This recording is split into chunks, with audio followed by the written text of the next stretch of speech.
부산 해운대의 새벽은 유난히 차가웠다. 바다 안개가 고층 아파트 외벽을 감싸고 하얀 수증기 사이로 붉은빛 태양이 서서히 떠올랐다. 윤혜진은 그 빛을 멍하니 바라보다가 다시 부엌으로 돌아갔다. 시계의 초침이 6시를 가리키고 있었다. 시어머니 박선옥이 내려오기 전 아침상을 차려야 했다. 냄비에서 국물이 끓어오르며 김이 피어올랐다. 그녀는 조심스레 간을 보았다. 좀 짜네. 그녀가 작게 중얼거린 순간 뒷문이 열리며 차가운 목소리가 들려왔다. 혜진아. 또 짜겠지. 너는 왜 그걸 조절을 못하니?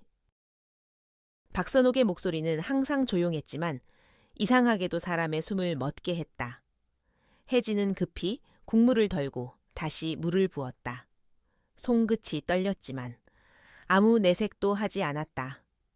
시댁에 들어온 지 1년, 그녀는 이미 조용히 순응하는 법을 배웠다. 식탁 위엔 정갈하게 놓인 반찬들과 은색 수저, 그리고 작은 국그릇 하나가 놓였다. 윤태상 회장이 내려왔다. 흰 머리를 매끈하게 빗어넘기고 맞춤 정장을 입은 그의 모습은 아직도 위압적이었다. 당신, 오늘도 이른 회의세요. 응, 새 계약이 있어. 근데 그는 젓가락을 들었다가 국물을 한 모금 떠 넣었다. 그리고는 이맛살을 찌푸렸다. 이건 뭐야? 싱겁잖아. 도대체 이 집엔 적당히라는 게 없구나. 그 한마디에 공기가 멈췄다. 혜진은 고개를 숙였다. 시어머니는 한숨을 쉬며 그녀를 흘겨보았다. 도현이가 이런 걸 먹고 출근하면 하루 종일 피곤하겠다. 네가 아내라면 이런 것도 신경 써야지. 죄송합니다. 어머니. 다음부턴 더 신경 쓸게요. 그녀의 대답은 습관처럼 흘러나왔다. 하지만 마음속 어딘가에서는 미묘한 울분이 피어올랐다. 언제부터인가 죄송합니다가 하루에 20번도 넘게 입에서 흘러나오고 있었다. 윤혜진은 원래 이런 사람이 아니었다. 사회복지사로 일할 때만 해도. 그는 불합리한 상황에 누구보다 목소리를 높이던 사람이었다. 하지만 결혼과 동시에 모든 것이 변했다. 윤도현. 그녀의 남편은 윤태상 회장의 외아들이었다. 회사의 후계자로 길러진 남자. 혜진은 그를 사랑했지만 지금은 사랑이 무엇이었는지도 헷갈렸다. 그는 아내보다 아버지의 눈치를 더 봤다. 아버지가 그렇게 말씀하셨잖아. 아들은 꼭 있어야 한다고. 우리 집안은 세대를 이어가야 하니까. 그가 결혼 초에 했던 그 말이 아직도 귓가에 남아 있었다.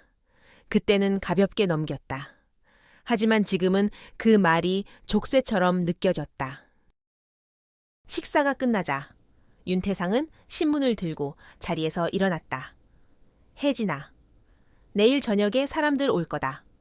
투자 관련해서 중요한 모임이야. 네가 준비 좀 해라. 네, 아버님. 그리고 그가 잠시 멈췄다. 그만 아버님 소리 좀 하지. 가족인데? 왜 아직도 그렇게 거리두는 말투야? 혜진은 억지 미소를 지었다. 네. 아버지. 그 순간 박선옥이 미묘하게 눈썹을 찡그렸다. 그녀는 남편 앞에서는 상냥했지만 혜진과 단둘이 있을 때는 언제나 냉정했다. 윤태상이 나가자마자 박선옥은 부엌으로 돌아와 냉장고 문을 열었다. 이 반찬들은 왜 이렇게 많아? 낭비가 습관이 되면 안 돼. 이 집은 대기업이긴 해도. 가정경제는 절약이 기본이야. 네, 어머니. 오늘 저녁에 다시 정리할게요. 그 전에. 너, 병원은 가봤니? 병원이요. 응, 결혼한 지 1년이 넘었는데 아직 소식이 없잖니. 사람들 시선이 있어. 박선옥은 미소를 지었지만 그 미소는 얼음 같았다. 다음 주에 정기검진 예약했어요. 좋아. 이번엔 꼭 좋은 소식이 있길 바라. 남편도 기다리고 있을 거야. 그녀의 말끝에는 아들이라는 단어가 생략되어 있었다. 하지만 혜진은 이미 알고 있었다. 이 집에서는 그 단어가 모든 의미의 중심이었다. 밤이 되자 윤도현이 퇴근했다. 와인잔을 들고 거실 소파에 앉은 그의 표정엔 피로보다 냉소가 깃들어 있었다.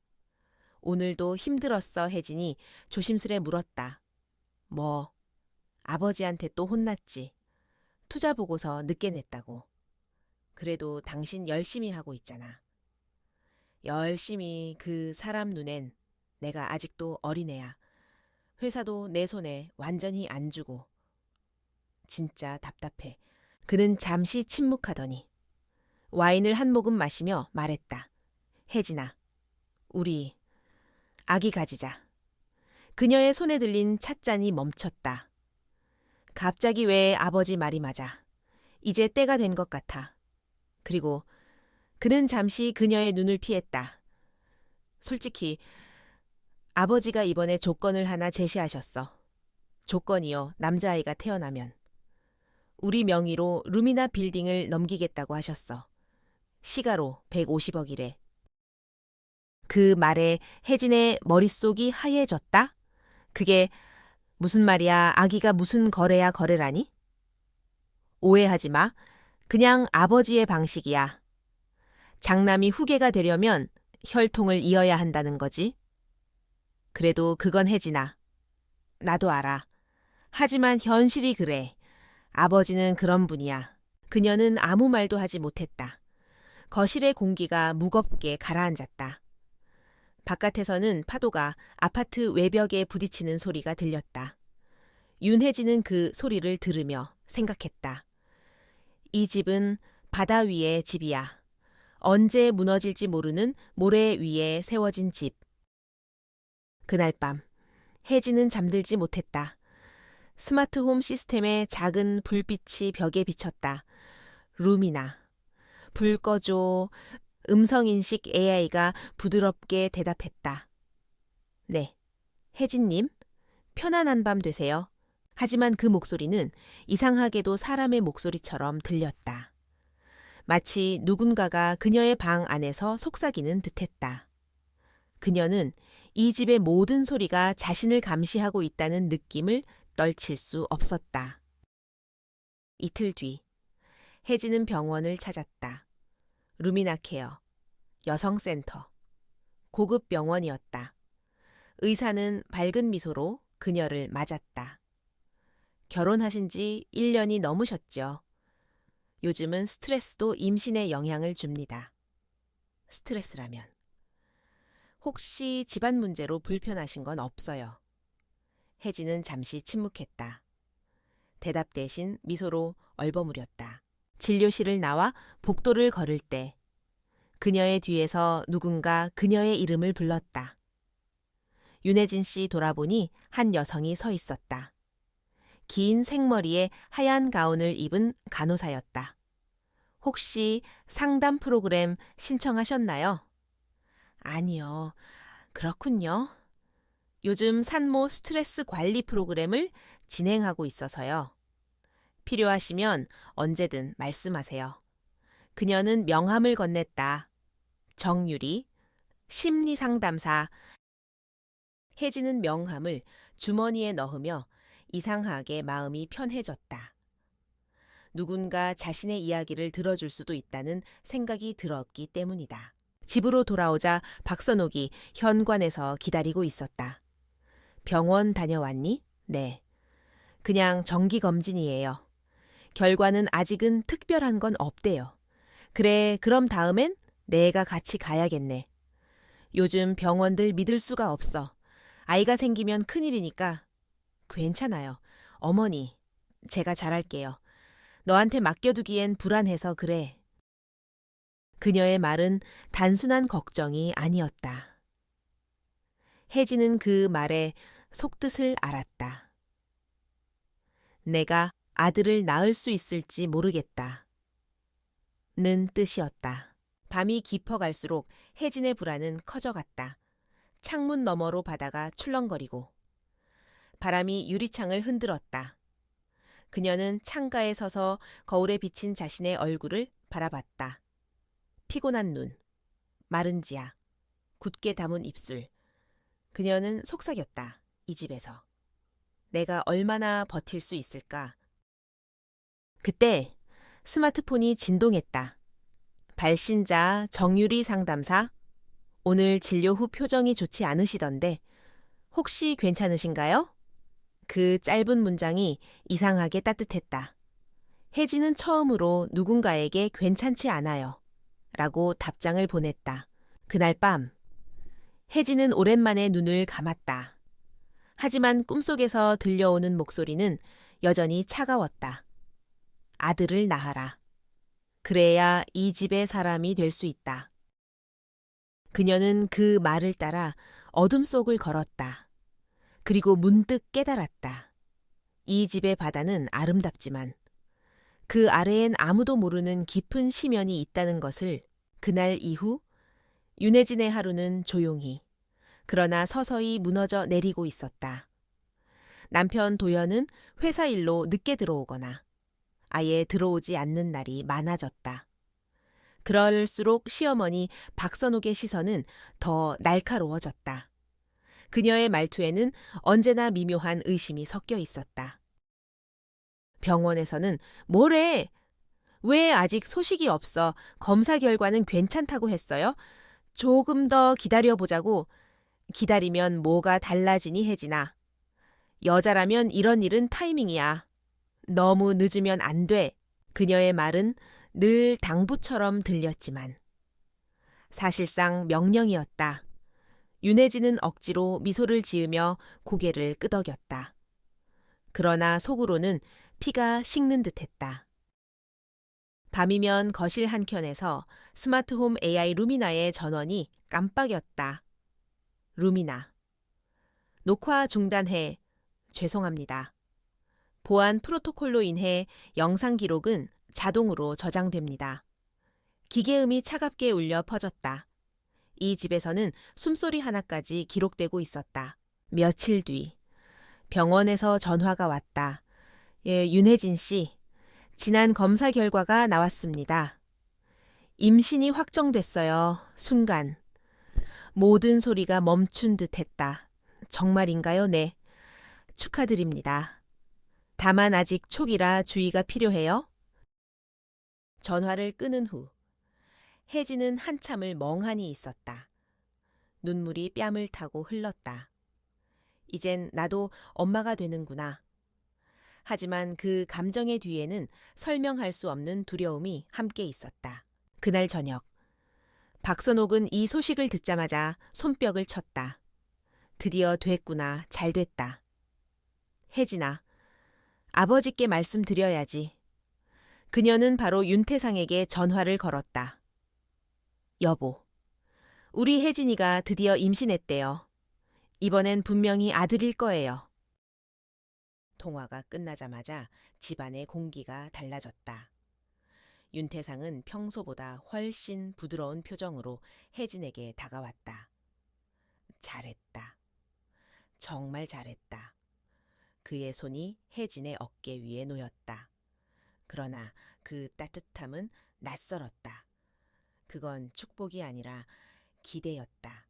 며칠 뒤, 윤태상은 서재로 혜진을 불렀다. 넓은 책상 위에는 두꺼운 서류철이 놓여 있었다. 이게 뭔지 아나, 아버님? 이건 루미나 빌딩의 지분 계약서다. 남자아이가 태어나면 이걸 도현이와 내 이름으로 넘기겠다. 혜진은 말을 잃었다. 그게 꼭 필요한 일인가요? 필요하지. 세상에 조건 없는 상속이 어디 있나. 내가 평생 쌓은 걸 아무한테나 줄 수는 없지. 그의 목소리는 평온했지만 눈빛은 차가웠다. 딸이면요, 그런 일은 없을 거야. 그 말은 마치 예언처럼 단호했다. 혜진은 심장이 쿵 내려앉는 걸 느꼈다. 내 아이가. 태어나기도 전에 가치를 평가받고 있다. 그녀는 조심스럽게 입을 열었다. 아이의 성별은 제가 정할 수 있는 게 아니에요. 윤태상은 코웃음을 쳤다. 요즘 세상에 그게 무슨 소리냐? 방법은 얼마든지 있다. 의학이 얼마나 발달했는데 그의 말은 너무나 현실적이었다. 하지만 혜진은 알 수 있었다.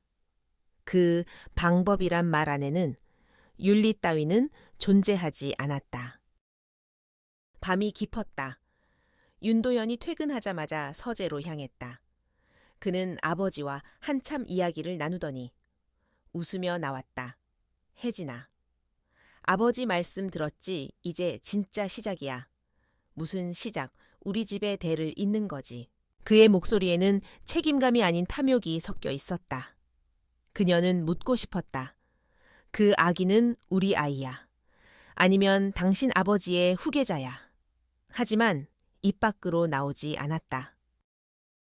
그날 밤, 그녀는 다시 루미나 상담사 정유리에게 메시지를 보냈다. 혹시 아이의 성별 때문에 불안할 때도 상담받을 수 있을까요? 곧 답장이 왔다. 물론이에요, 혜진 씨. 아이는 어떤 성별이든 소중한 존재예요. 다만 그걸 이해하지 못하는 사람들 때문에 상처받지 않길 바랍니다. 그 문장은 이상할 만큼 따뜻했다. 그녀는 핸드폰 화면을 꼭 쥐었다. 그래, 나 혼자가 아니야. 하지만 다음 날, 그 믿음은 다시 흔들렸다. 아침 식탁에서 박선옥이 물었다. 병원에서 아들인지 딸인지 벌써 알 수 있대. 아직은 몰라요. 다음 달쯤이면 알 수 있을 거예요. 그럼 그때 꼭 알려줘야 한다. 요즘은 조기 성별 진단도 가능하다고 하더라.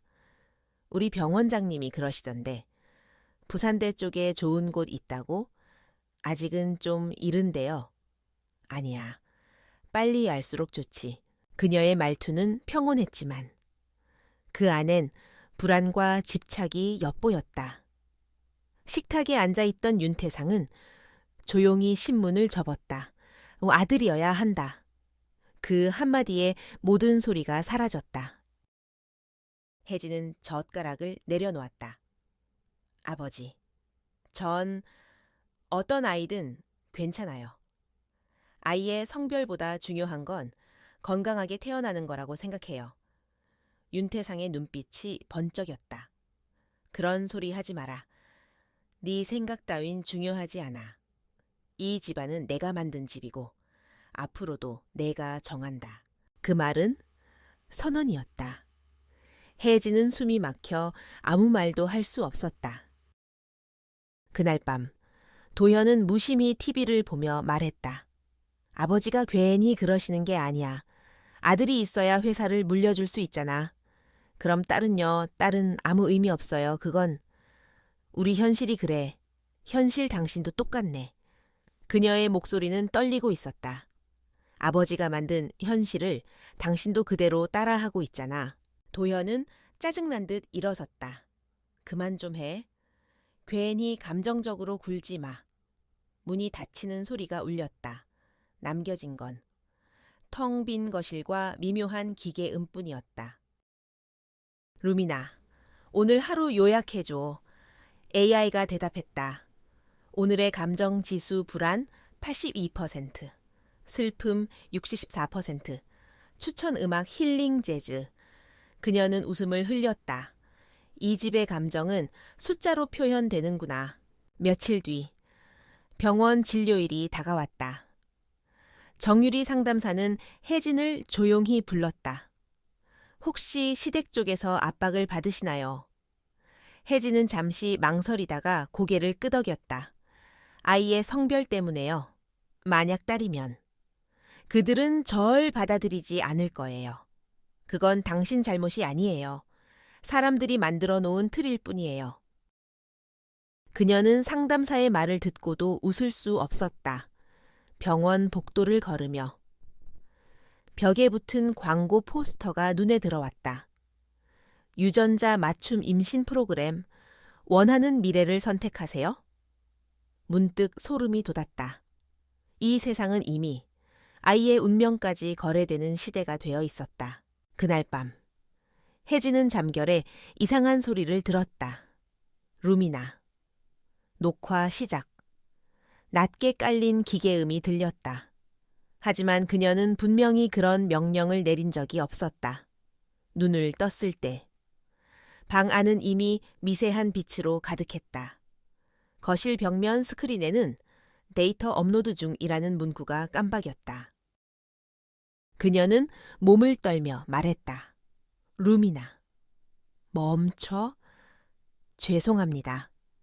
이 명령은 관리자 권한이 필요합니다. 관리자 권한? 그건 윤태상이 가지고 있었다. 그 순간 그녀는 깨달았다.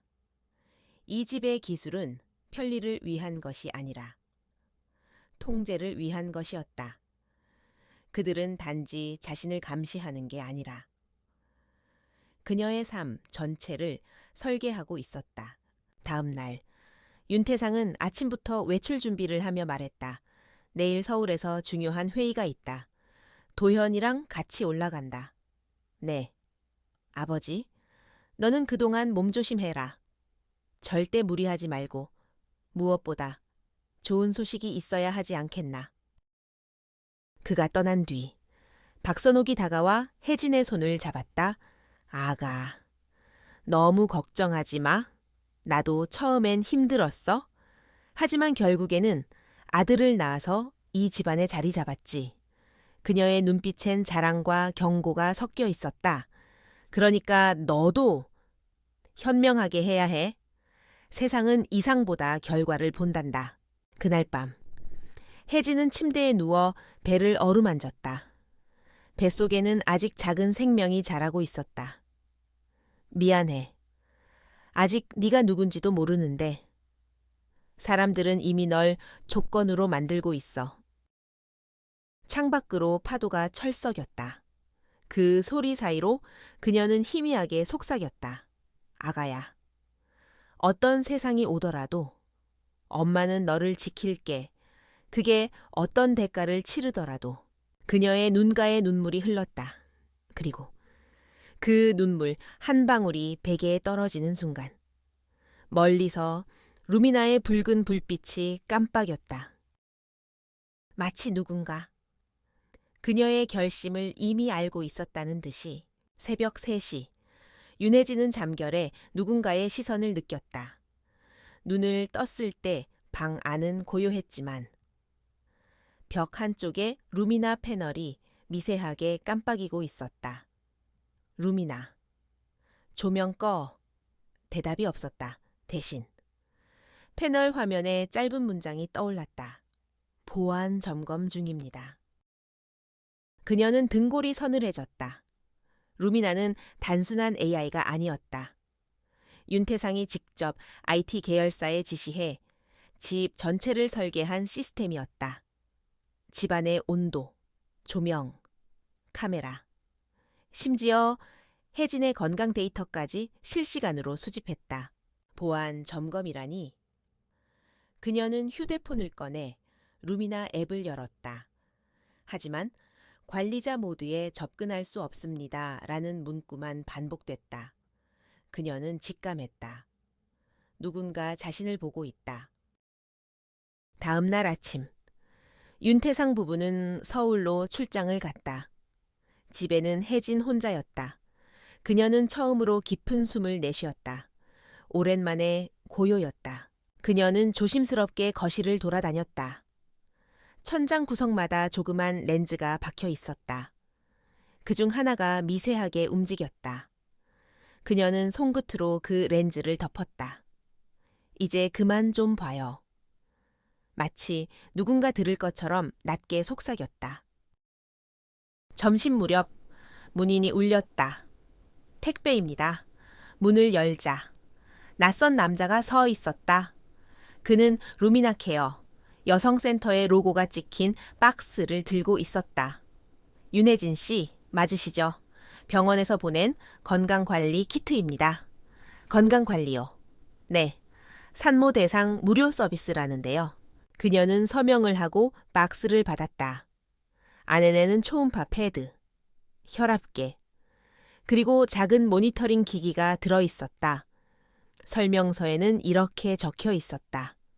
임산부의 상태를 실시간으로 체크하여 가족에게 공유합니다. 그녀는 얼어붙었다. 가족에게 공유합니다라니. 그건 곧 시아버지의 스마트폰으로 내 몸의 모든 데이터가 전송된다는 뜻이었다. 그녀는 즉시 정유리 상담색에 메시지를 보냈다.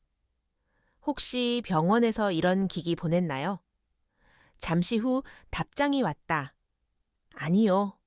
그런 서비스는 없어요. 왜요? 혜진은 손이 떨렸다. 지금 집에 병원 로고가 찍힌 상자가 왔어요. 내부에 추적기기가 있는 것 같아요. 정유리는 곧장 전화를 걸었다. 혜진 씨, 절대 그걸 설치하지 마세요. 사진 찍어서 보내줄 수 있을까요? 그녀는 박스를 찍어 보냈다. 잠시 후 상담사의 음성이 낮게 들렸다. 이건 병원 물품이 아니에요. 누군가 의도적으로 만든 겁니다. 그 순간 현관 비밀번호 입력음이 들렸다. 삐삐삐삐. 문이 열리고 윤도현이 들어왔다. 도현 씨, 당신 출장 같이 갔다며 아버지가 급한 회의 때문에 혼자 돌아왔어. 그의 표정은 굳어 있었다. 무슨 일이야? 왜 이렇게 놀란 얼굴이야, 아니? 그냥 택배가 와서 병원에서 온 거라며 설치해. 그건 아버지께서 직접 보내신 거야. 그녀는 말문이 막혔다. 이게 당신 건강을 위해서야. 괜히 의심하지 마. 그녀는 입술을 깨물었다. 남편의 말투는 이미 명령이었다. 그는 박스를 열고 기기를 벽에 부착했다. 순간 화면이 켜지며 자동으로 연결되었다. 관리자 윤태상님이 연결되었습니다. 윤혜진은 소리 없는 비명을 질렀다. 그날 밤 도현은 태연하게 잠이 들었다. 그러나 혜진은 한숨도 잘 수 없었다. 그녀의 머릿속에서는 관리자라는 단어가 계속 맴돌았다. 그들은 나를 사랑하는 게 아니야. 통제하려는 거야. 며칠 후 병원에서 초음파 검사가 있었다. 정유리 상담사가 일부러 동행했다. 의사는 웃으며 말했다. 이제 성별을 알 수 있겠네요. 혜진은 손을 꼭 쥐었다. 초음파 화면에 작은 생명이 띄었다. 의사가 미소 지었다. 건강한 여자아이입니다. 그 순간 혜진의 눈동자가 흔들렸다. 여자아이라고요? 네. 모든 수치가 정상이에요.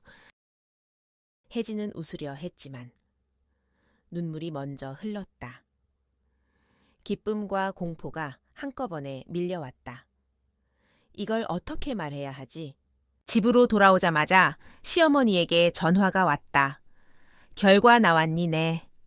건강하대요. 아들이지 그녀는 말을 잃었다. 아직은 확실치 않다고. 했어요. 그래? 그럴 줄 알았어. 다음 검사 때 꼭 확인해. 아들이면 우리가 룸이나 빌딩 이전 준비해야 하니까. 전화를 끊자마자 혜진은 눈을 감았다. 거짓말을 해버렸어. 그녀는 자신이 죄를 지은 것처럼 느껴졌다. 하지만 진실을 말하는 순간 그들은 그녀와 아이를 버릴 것이 분명했다. 며칠 동안 혜진은 불안에 시달렸다. 루미나는 밤마다 자동으로 켜졌고 누군가의 목소리가 들리는 듯 했다. 건강 데이터 업로드 완료. 태아 심박수 정상. 윤태상님께 보고서 전송 완료.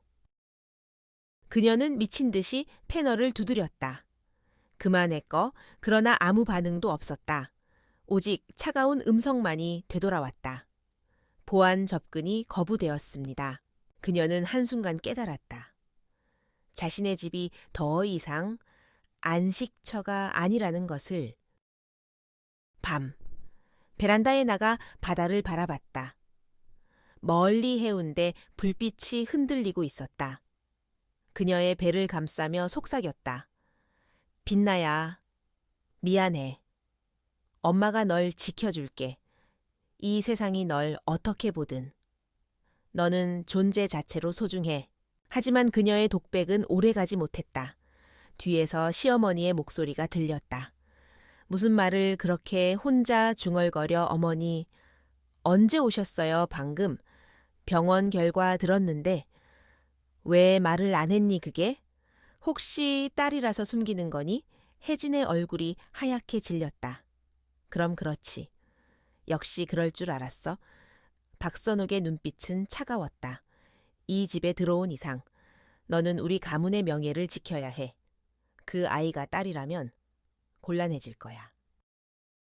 그녀는 아무 대답도 하지 못했다. 눈물이 목을대에 걸려 나올 수조차 없었다.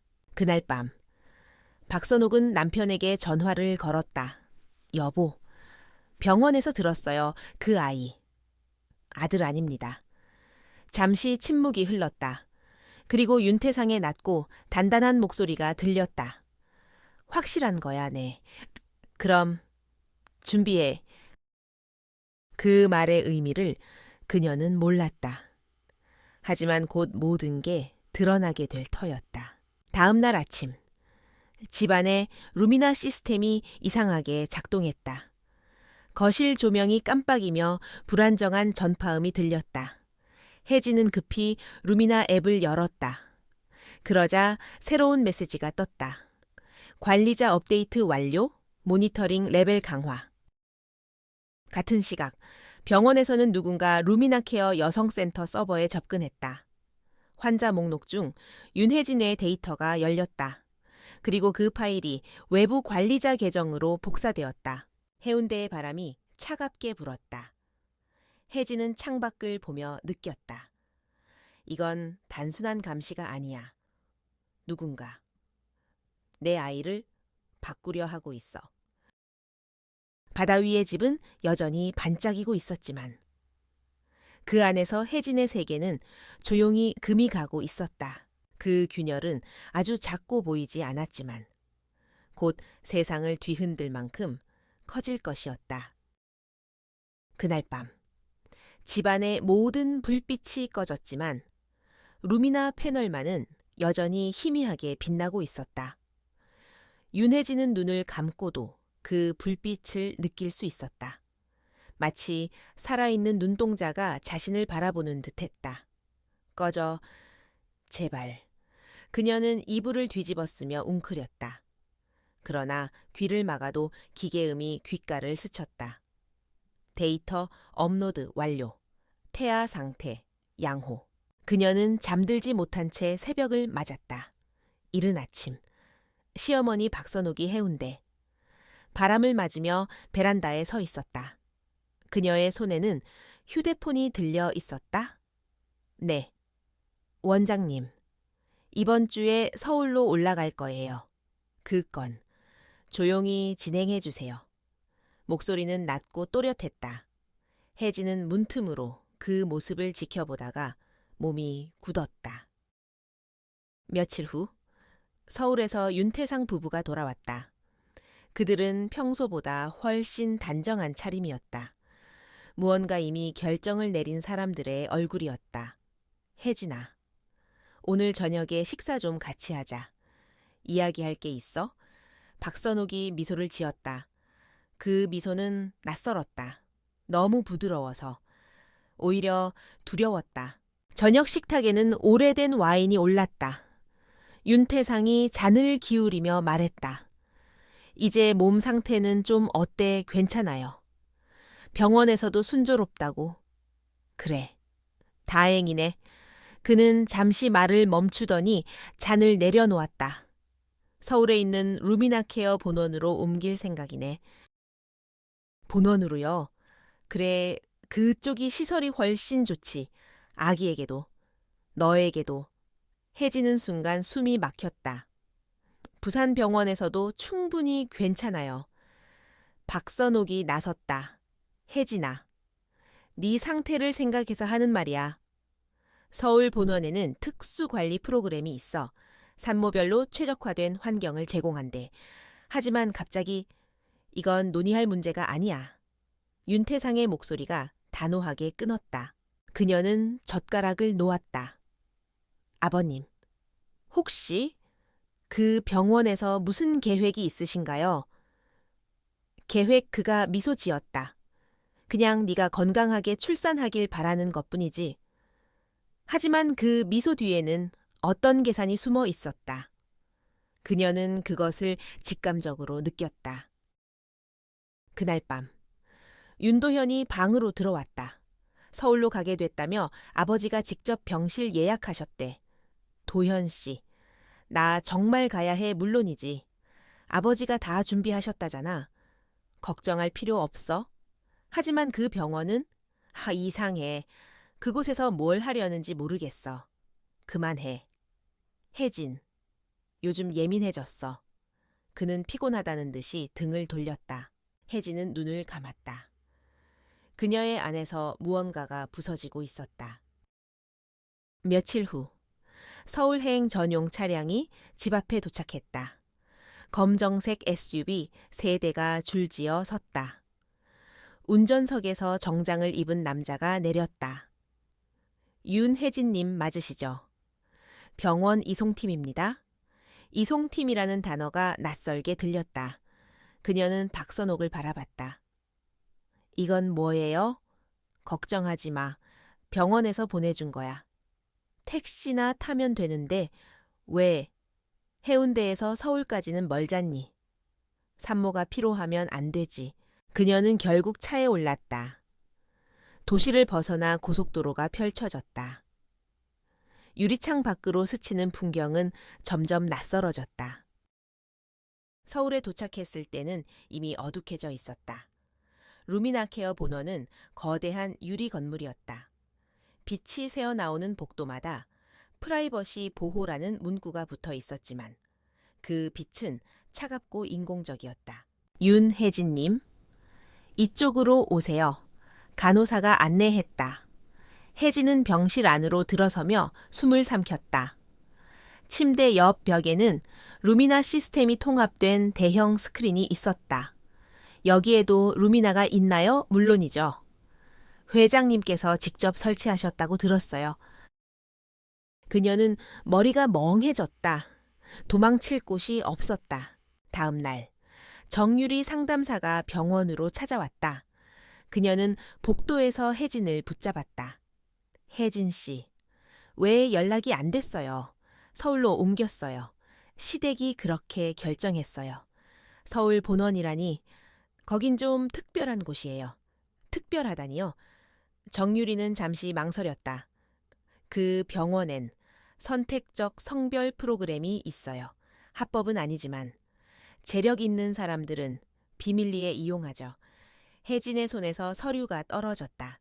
설마 나를 확실하진 않아요. 하지만 조심해야 해요. 당신의 태아 데이터를 외부에서 조작할 수도 있어요. 그녀는 손을 떨며 속삭였다. 그럼 아이를 바꿀 수도 있다는 말이에요. 정유리는 고개를 숙였다. 그래서 제가 여기 왔어요. 가능하면 지금 당장 퇴원하세요. 하지만 그것은 불가능했다. 병실 문은 전자 잠금 장치로 잠겨 있었고 출입카드 없이는 나갈 수 없었다. 루미나 패널이 켜지며 차가운 목소리가 울렸다. 보안 구역입니다. 외부 출입이 제한됩니다. 혜진은 창문으로 달려갔다. 밖에는 철제 난간이 설치되어 있었다. 그녀는 두 손으로 유리를 두드렸다. 누가 좀 도와줘요? 그러나 복도에는 아무도 없었다. 그때 스피커에서 윤태상의 목소리가 들렸다. 혜진아, 놀라지 마라. 모든 건 널 위한 거야. 우린 단지 가문의 미래를 지키고 있을 뿐이다. 그녀는 절망적으로 외쳤다. 이건 범죄예요. 아이를 실험 대상으로 삼지 마세요, 범죄라니. 그건 내 생각이지. 넌 곧 이해하게 될 거야. 아들이 태어나면. 모든 게 달라질 거야. 그 목소리가 끊기자마자 병실에 조명이 꺼졌다. 그녀는 바닥에 주저앉았다. 손끝이 차가웠다. 그들은 나와 아이의 운명을 조작하려 하고 있어. 그날 밤 정유리 상담사가 병원 측의 한 직원에게 연락했다. 윤혜진 환자 파일을 확인해 주세요. 혹시 비공식 수술 일정이 잡혀 있나요? 직원은 잠시 망설이다가 낮은 목소리로 말했다. 내일 새벽 2시 신생아 연구동으로 이송 예정입니다. 파일엔 성별 교정 시술이라고 적혀 있어요. 정유리는 숨을 삼켰다. 그녀는 즉시 혜진에게 메시지를 보냈다. 혜진 씨, 절대 잠들지 마세요. 새벽 2시에 무언가가 있을 거예요. 그러나 그 메시지는 도착하지 않았다. 루미나 시스템이 이미 모든 외부 통신을 차단했기 때문이다. 새벽 1시 50분, 병실 문이 열렸다. 하얀 복장의 인턴 2명이 들어왔다. 이송 준비하겠습니다. 이게 뭐예요? 어디로 가는 거예요? 단순한 건강검진이에요. 그녀가 거부하자 한 인턴이 주사기를 꺼냈다. 긴장하시면 안 돼요. 금방 끝나요. 순간 혜진은 본능적으로 그 손을 밀쳐냈다. 하지마, 주사기가 바닥에 떨어졌다. 잠시 혼란이 벌어졌고 경보음이 울렸다. 그녀는 문틈으로 달려나갔다. 복도는 텅 비어 있었다. 붉은 경고등이 번쩍였다. 그녀는 맨발로 달렸다. 살아야 해. 내 아이를 지켜야 해. 뒤에서 보안요원들의 발소리가 들려왔다. 그녀는 비상계단으로 몸을 숨겼다. 그 순간 스마트폰이 진동했다. 정유리, 통화 중. 떨리는 손으로 전화를 받았다. 혜진 씨. 듣고 있죠. 지금 1층 응급출구로 가요. 제가 기다리고 있을게요. 정유리 씨. 나 무서워요. 괜찮아요. 조금만 더. 계단 끝, 철문 너머로 바람이 불어왔다. 그녀는 숨을 몰아쉬며 문을 밀었다. 그 순간 루미나의 스피커가 다시 울렸다. 윤혜진님, 무단 이탈 감지, 경고합니다. 꺼져 난 더 이상 당신들의 실험이 아니야. 그녀는 문을 밀어젖히고 밖으로 뛰쳐나왔다. 차가운 밤 공기가 얼굴을 스쳤다. 정유리가 멀리서 손을 흔들었다. 이쪽이에요. 두 사람은 서둘러 병원 울타리를 벗어났다. 멀리 경보음이 울리고 불빛이 뒤를 쫓았다.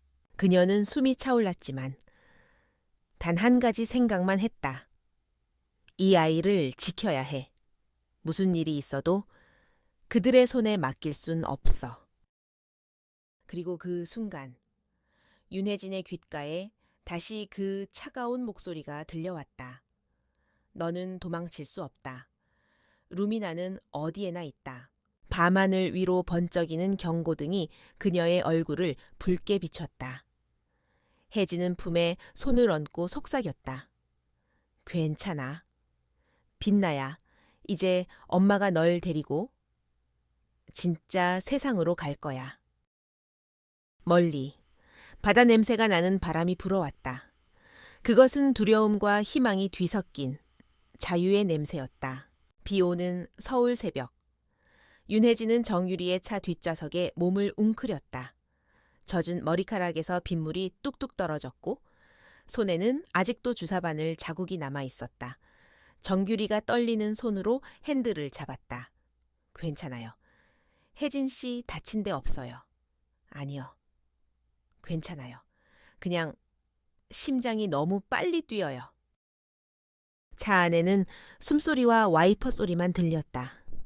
빗물이 유리창을 때릴 때마다 마치 병원 경보음이 다시 울리는 것 같았다.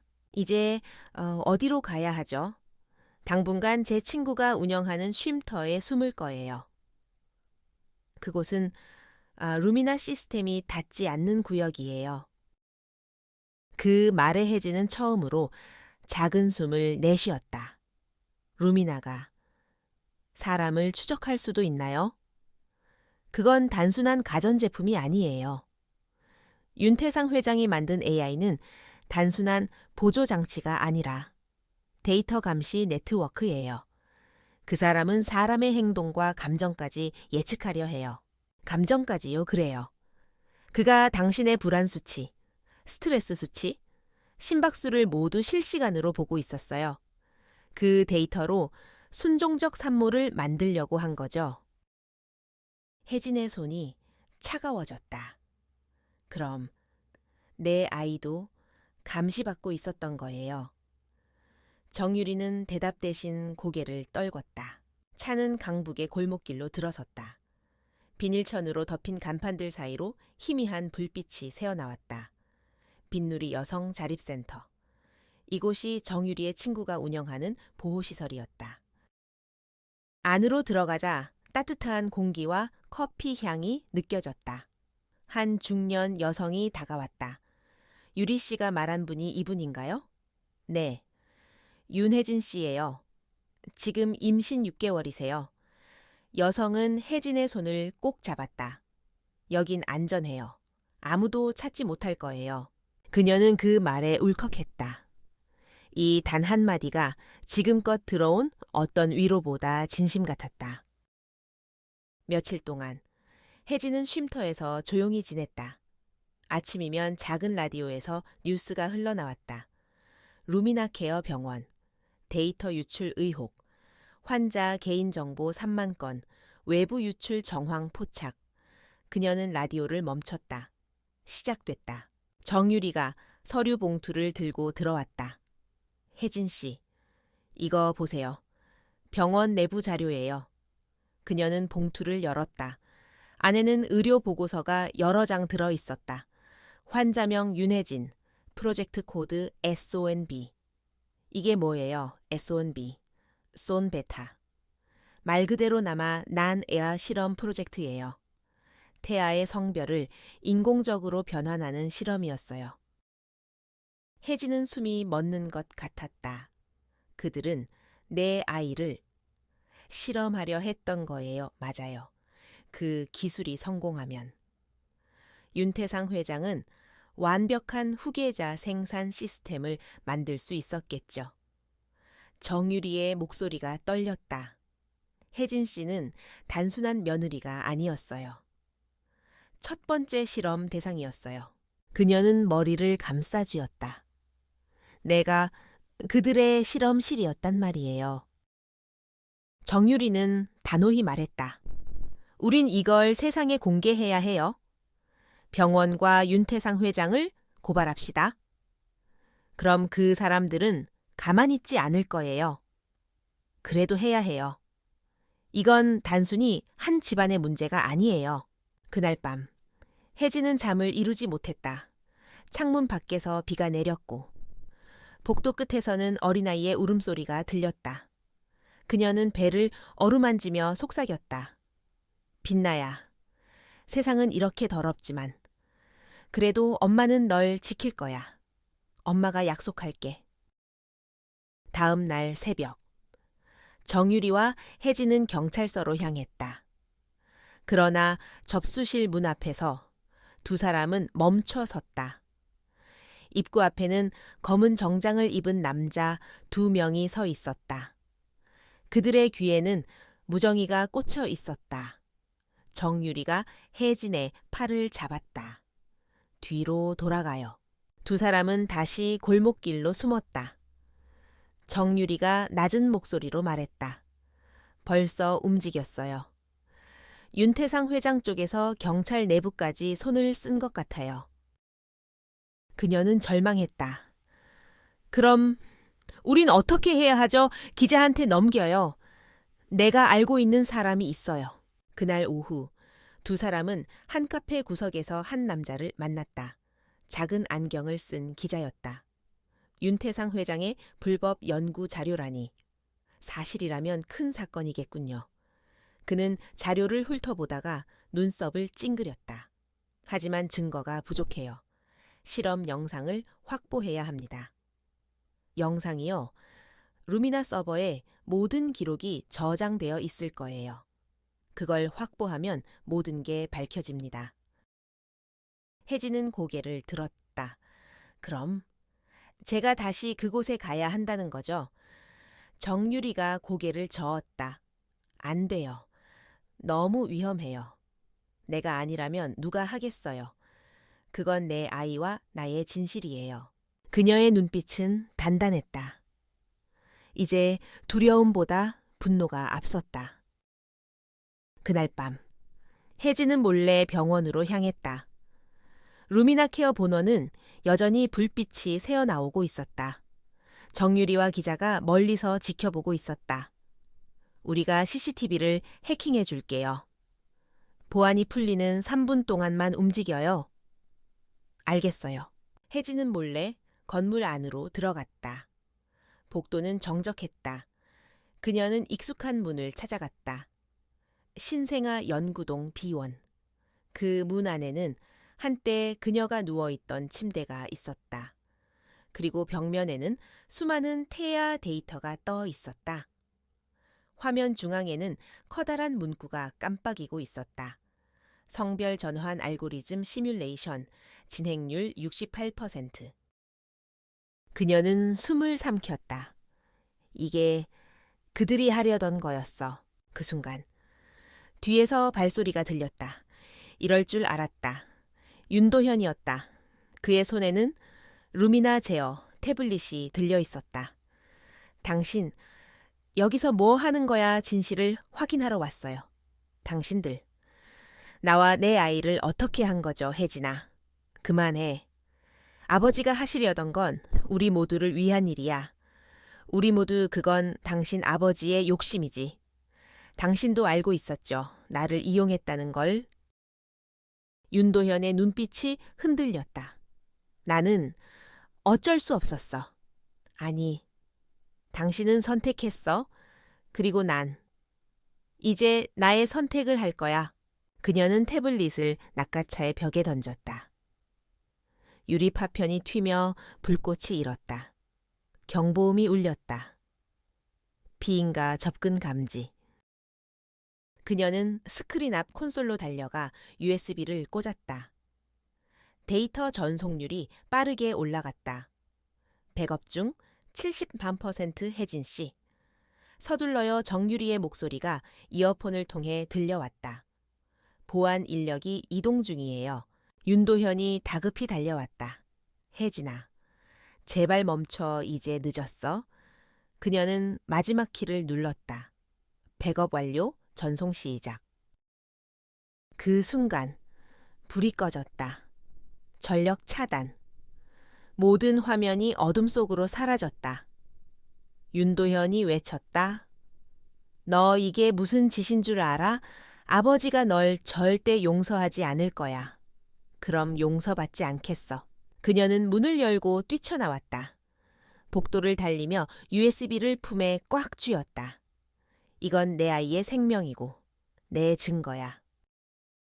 병원 밖으로 나온 순간 경찰차 사이렌이 들려왔다. 기자와 정유리가 멀리서 그녀를 향해 달려왔다. 성공했어요. 혜진은 숨을 몰아쉬며 고개를 끄덕였다. 모든 데이터가 이 안에 있어요. 그녀의 손에는 작은 USB가 반짝였다. 그 빛은 비에 젖은 새벽 하늘 속에서 마치 진실의 불씨처럼 타올랐다. 새벽 4시, 서울의 비는 여전히 내리고 있었다. 윤혜진은 쉼터의 작은 방 안에서 USB를 손에 쥔 채 앉아 있었다. 그 작은 금속 조각이 마치 생명줄처럼 느껴졌다. 이 안에 모든 게 들어 있어요. 그들의 거짓말, 그들의 죄. 정유리가 고개를 끄덕였다. 기자님이 오늘 아침 보도 준비를 한다고 했어요. 우리가 이걸 세상에 내놓는 순간 모든 게 달라질 거예요. 하지만 혜진은 알고 있었다. 그 순간부터 자신의 인생은 다시는 예전으로 돌아갈 수 없을 거라는 걸. 아침 7시. 방송국에 긴급 속보가 나갔다. 단독, 루미나케어 병원. 불법 태아 성별 조작 실험 의혹. 윤태상 회장 일가 관련 자료 공개. 화면에는 윤태상의 얼굴과 함께 SONB 프로젝트 문서가 확대되어 나왔다. 그 안에는 태아 데이터, 시술 기록, 그리고 혜진의 이름이 있었다. 윤혜진, 실험 대상 01. 그날 하루, 세상은 요동쳤다. 포털 사이트의 실시간 검색어 1위는 루미나케어, 그 다음은 윤태상, 그리고 윤혜진이었다. 기자회견장에서 윤태상은 침착한 얼굴로 카메라 앞에 섰다. 그건 오해입니다. 우리 병원은 단지 의학적 연구를 진행했을 뿐, 불법 행위는 없었습니다. 그러나 기자석 맨 뒤에서 누군가 소리쳤다. 그럼 이건 뭡니까? 화면에는 혜진이 제공한 영상이 재생되고 있었다.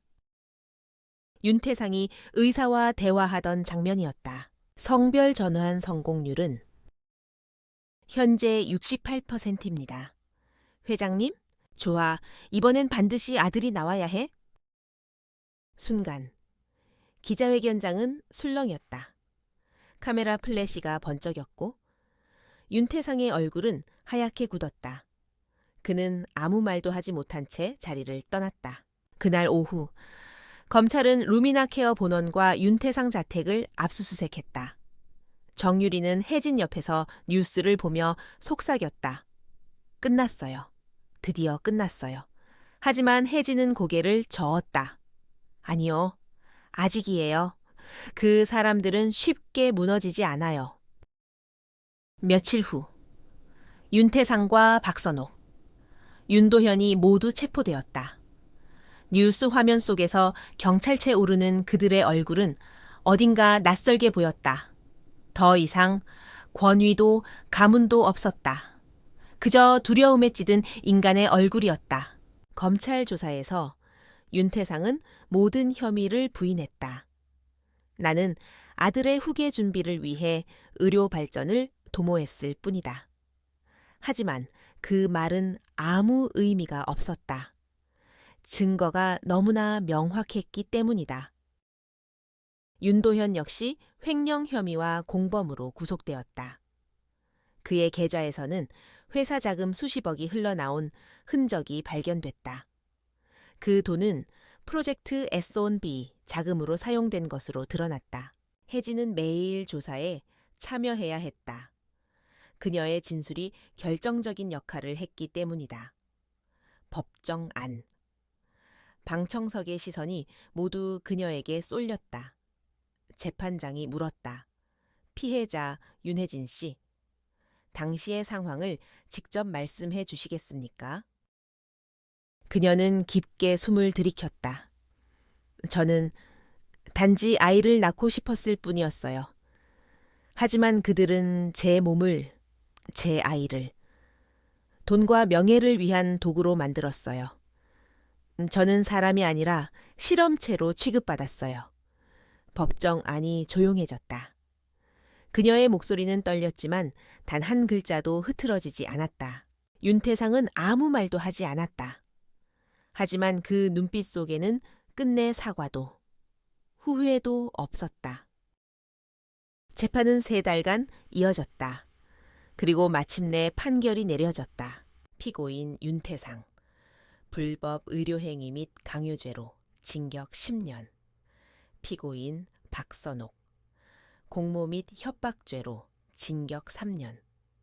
피고인 윤도현, 업무상 횡령 및 공모죄로 징역 5년. 법정 안에서 정적이 흘렀다. 혜진은 조용히 눈을 감았다. 눈물이 뺨을 타고 흘렀지만 그건 슬픔이 아니라 해방의 눈물이었다. 그날 밤 그녀는 혼자 병원 근처 공원 벤치에 앉아 있었다. 정유리가 다가왔다. 이제 진짜 끝났어요. 아니요. 아직 시작이에요. 시작이요. 이제야 나 자신을 되찾았어요. 그동안은 그들이 만든 루미나의 세상 안에서만 살았잖아요. 혜진은 하늘을 올려다봤다. 서울의 밤하늘엔 별이 드물었지만 구름 사이로 작은 빛 하나가 반짝였다. 그 빛은 마치 아이 빛나의 눈동자처럼 따뜻했다. 며칠 후 혜진은 정신과 병원을 찾았다. 의사는 차분히 물었다. 요즘은 잠을 좀 주무세요. 아직은 쉽지 않아요. 가끔 그 목소리가 들려요. 루미나가 널 보고 있다는 목소리요. 그건 트라우마예요? 시간이 걸리겠지만 괜찮아질 겁니다. 괜찮아질 수 있을까요? 당신은 이미 충분히 강한 사람입니다. 그날 상담을 마치고 나오는 길. 로비 TV에서 뉴스 속보가 나왔다. 루미나 시스템. 불법 감시 기능 발견. 전국 판매 중단. 그녀는 조용히 미소 지었다. 이제 진짜 사라지는구나. 하지만 마음 한켠에는 아직 불안이 남아 있었다. 그녀는 핸드폰을 꺼내 정유리에게 메시지를 보냈다. 유리 씨, 혹시 루미나 서버 완전히 폐쇄됐나요? 잠시 후 답장이 왔다. 물리 서버는 모두 압수됐지만 클라우드 백업은 확인 중이에요. 혹시 모르니 조심하세요. 그녀는 잠시 멍하니 화면을 바라봤다. 창밖에서는 바람이 불었고 가로등 불빛이 창유리에 흔들렸다. 그 순간 그녀의 휴대폰이 갑자기 깜빡였다. 화면에 익숙한 문구가 떴다.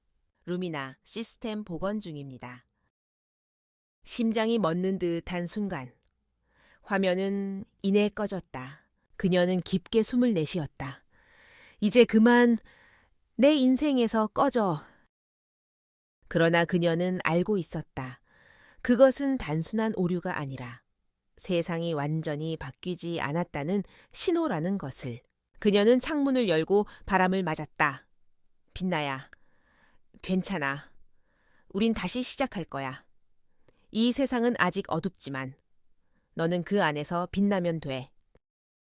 그녀의 손끝에서 새벽의 공기가 흘러들었다. 그 차가운 공기 속에서.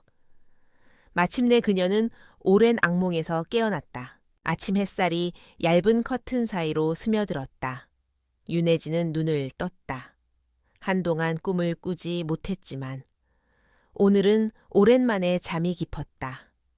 어제의 불안함, 루미나 복원 중입니다. 라는 문구가 여전히 머릿속을 맴돌았지만 햇살 속에서 그 불길한 그림자조차 조금은 희미해지는 듯했다.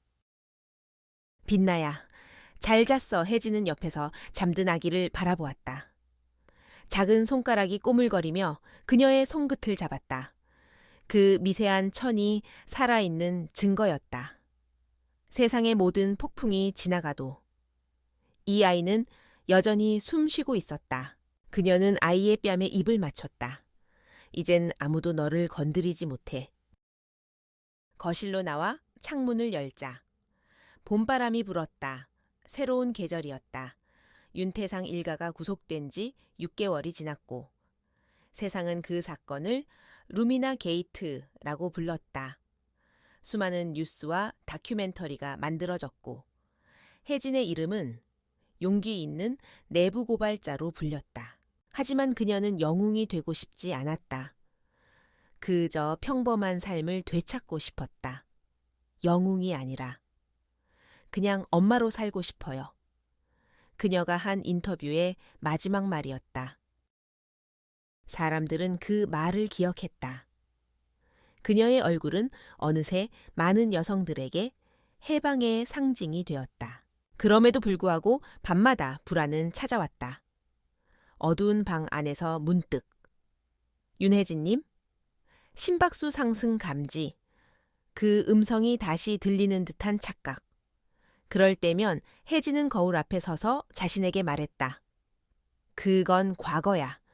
지금은 내가 나를 통제하는 거야. 그녀는 상담을 계속 받았다. 정신과 의사뿐 아니라 심리치료사, 미술치료사, 그리고 가정폭력 피해자를 돕는 사회복지사들과도 만났다. 그곳에서 그녀는 또 다른 자신들을 만났다. 자신처럼 상처를 견디며 살아가는 여성들. 제가 루미나 시스템의 감시 안에서 살았던 것처럼 여러분도 누군가의 눈치를 보며 살았겠죠. 그녀의 목소리는 낮고 단단했다. 하지만 결국 우리가 스스로 선택할 때 비로소 인간이 되어. 그녀의 이야기는 많은 사람들의 마음을 움직였다. 비영리 단체에서는 그녀에게 함께 일하자는 제안을 해왔다. 룸이나 피해자 연대, 줄여서 루날, 그녀가 직접 지은 이름이었다. 달 루나은 어둠 속에서도 스스로 빛나잖아요. 그 단체의 첫 모임날. 10명 남짓한 여성이 조용히 둥글게 앉았다. 그들 중 일부는 여전히 겁에 질려 있었지만 혜진은 부드럽게 미소 지었다. 우리는 서로의 목소리를 대신해 줄 수 있어요. 혼자 싸울 땐 약했지만 이제 함께 싸우면 더 이상 무섭지 않아요. 그날 밤 회의가 끝난 뒤 정유리가 조용히 다가왔다. 혜진 씨, 이젠 정말 달라졌네요. 그럴까요? 처음 봤을 때는 모든 게 무너진 얼굴이었어요. 지금은 누군가를 구할 수 있는 사람의 얼굴이에요. 혜진은 미소를 지었다. 나도 그때의 나를 구한 사람이 있었잖아요. 바로 유리 씨. 두 사람은 서로를 바라보며 웃었다. 짧지만 진심 어린 웃음이었다. 며칠 후 한 통의 이메일이 도착했다. 보낸 사람 익명 아노니무스.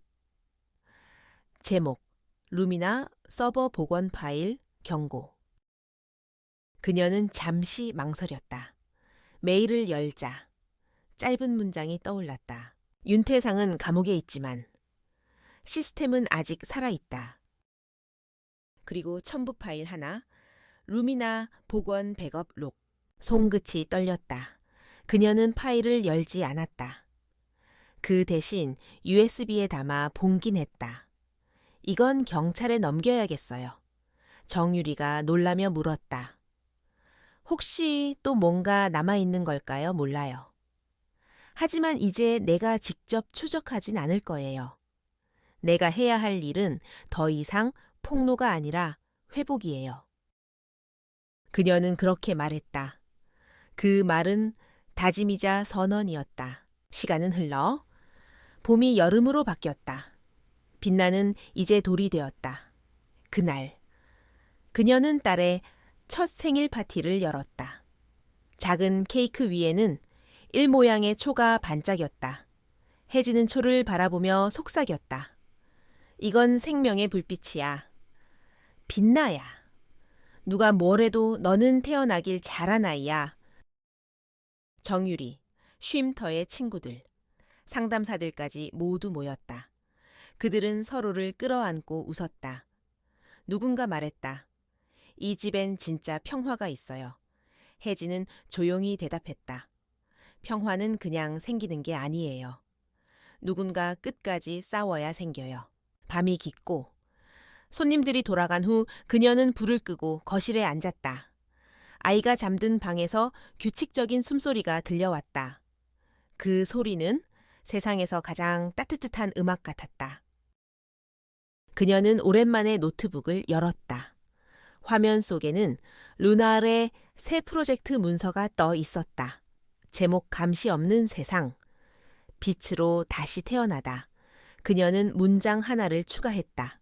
우리는 감시의 피해자가 아니라 스스로 세상을 다시 정의할 사람들이다.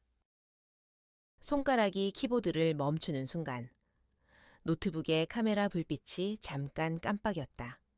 그녀는 그것을 봤지만 이번엔 놀라지 않았다. 그저 미소 지었다. 또 너니. 루미나 괜찮아. 이젠 너를 두려워하지 않아. 나는 이제 내 이야기를 직접 쓸 수 있으니까. 바깥 창문 너머로 별 하나가 반짝였다. 그 빛은 어둠을 뚫고 천천히 깜빡였다. 그녀는 그 별을 바라보며 속삭였다. 이제 진짜 재건이 시작됐어. 이건 잿더미 위에서 피어난 새벽이야. 그리고 아주 조용히 혜진은 노트북을 닫았다. 아이의 이름처럼. 그녀의 삶도 빛나기 시작하고 있었다. 시간은 흘러 계절이 여러 번 바뀌었다. 윤혜진의 집 거실에는 여전히 부드러운 햇살이 들어왔다. 하지만 그 햇살을 맞이하는 얼굴은 이제 더 단단해져 있었다.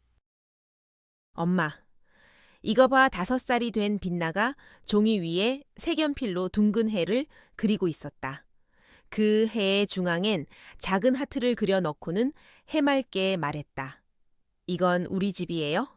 여긴 나. 여긴 엄마. 정말 잘 그렸네.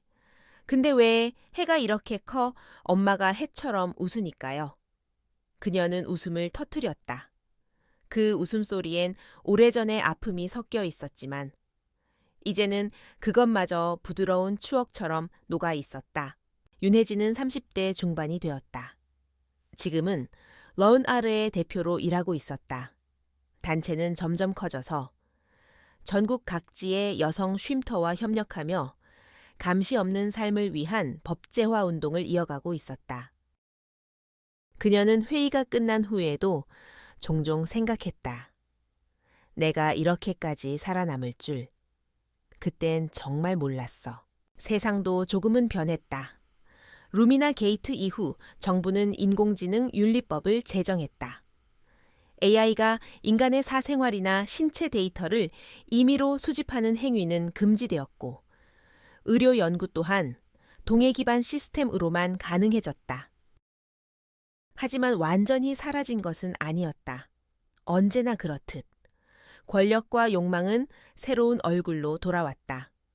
익명으로 퍼진 루미나 후계 프로젝트 2.0의 소문이 그 증거였다. 누군가 또다시 같은 실수를 반복하려 하고 있었다. 그 소식을 들었을 때 혜진은 잠시 하늘을 올려다봤다. 결국 인간은 변하지 않나 봐요. 정유리는 조용히 대답했다. 그래도 누군가는 계속 막아야죠. 그게 우리가 살아남은 이유잖아요. 그녀는 고개를 끄덕였다. 그래요. 그래서 우리가 있는 거예요. 밤이 되면 혜진은 여전히 일기를 썼다. 그녀의 노트 한가운데엔 늘 같은 문장이 적혀 있었다. 기억하지 않는 고통은 다시 반복된다. 그녀는 그 문장을 볼 때마다 자신의 과거가 단순한 불행이 아니라 미래로 가는 달이었음을 실감했다. 봄이 다시 찾아왔다. 윤혜진은 빛나와 함께 작은 여행을 떠났다. 바다 냄새가 나는 남해의 마을이었다. 햇살이 부서지고 바람은 짭짤했다. 엄마, 이 바다 이름 뭐예요? 여긴 우리가 처음 도망쳤던 바다야. 도망쳤다고요? 혜진은 웃었다. 응. 옛날에 엄마가 빛나를 지키려고 아주 먼 데까지 도망쳤었어. 그땐 무서웠지만 지금은 고마워. 그때 도망쳤기 때문에 우리가 이렇게 웃을 수 있잖아. 빛나는 어린 눈으로 바다를 바라보다가 물었다. 엄마, 그럼 나도 커서 누군가를 지킬 수 있을까요? 그녀는 대답 대신 아이를 꼭 안았다. 그럼? 물론이지. 너는 이미 누군가의 빛이야. 바닷가를 걷던 중 혜진은 발밑에 조약돌을 하나 주었다.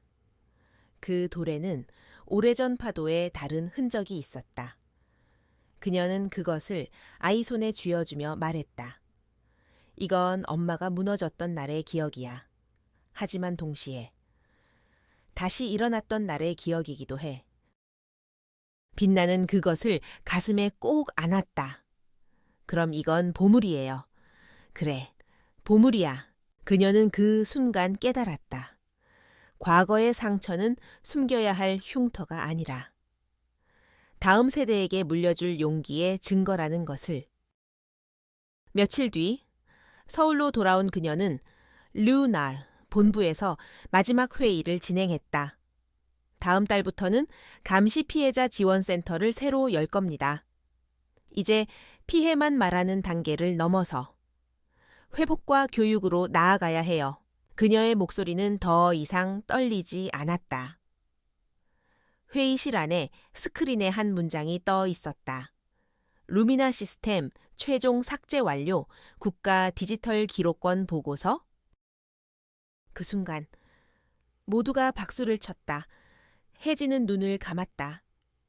마치 오랫동안 무겁게 눌러왔던 어둠이 조용히 사라지는 느낌이었다. 정유리가 그녀의 어깨를 두드렸다. 이제 정말 끝났어요. 아니요. 혜진이 미소 지었다. 이건 끝이 아니라 시작이에요. 감시가 사라졌다고 해서 자유가 자동으로 오는 건 아니에요. 자유는 매일 새롭게 지켜야 하는 거니까. 그 말은 마치 기도 같았다. 밤, 혜진은 빛날을 재우며 옛날 이야기를 들려주었다. 옛날에 말이야, 세상을 전부 비추는 거대한 눈이 있었어. 그 눈은 모든 사람을 지켜본다고 했지. 그런데 어떤 여자가 그 눈을 향해 말했대. 넌 나를 감시할 수 있어도 내 마음은 가질 수 없어. 빛나는 두 눈을 반짝였다. 그 여자가 엄마예요? 혜진은 웃었다. 그럴지도 모르지. 그럼 그 눈은 어떻게 됐어요? 사라졌어. 하지만 완전히 없어지진 않았어. 어쩌면 아직 구석구석 숨어 있을지도 몰라. 빛나는 잠든 목소리로 말했다. 그래도 괜찮아요. 엄마가 지켜주니까. 그 말에 혜진의 눈가가 젖었다. 그래, 엄마가 지킬게. 그리고 언젠간 네가 나 대신 세상을 지키겠지. 그녀는 아이의 이마에 입을 맞추었다. 창밖에는 달이 떠 있었다. 루나알의 이름처럼. 그 달은 어둠 속에서도 묵묵히 빛나고 있었다. 몇 년 후, 빛나는 초등학생이 되었다. 학교에서 발표회를 하던 날. 그녀는 단상에 올라 종이를 들었다. 제 이름은 빛나예요? 제 이름은 엄마가 지어줬어요. 엄마는 저에게 이렇게 말했어요. 세상이 아무리 어두워도 넌 네 스스로 빛이 될 수 있어야 해. 그래서 저는 커서 사람들의 마음을 지켜주는 사람이 되고 싶어요. 교실 안이 조용해졌다. 그 순간 혜진은 뒷자리에 앉아 눈을 감았다. 그녀는 더 이상 과거의 피해자가 아니었다. 그녀는 이제 세상을 바꾼 한 사람의 어머니였다. 발표가 끝난 후 빛나는 달려와 혜진의 품에 안겼다. 엄마, 나 잘했죠? 응. 최고였어. 그녀는 아이를 안으며 속삭였다. 이제 정말 끝났어. 그리고 이제부터는 너의 이야기야. 창밖의 오후 햇살이 유리창을 타고 들어왔다. 그 빛은 두 사람의 얼굴 위로 내려앉았다. 그건 단순한 빛이 아니었다. 그것은 지난 모든 고통을 녹이는 새로운 세대의 빛, 바로 빛의 유산이었다.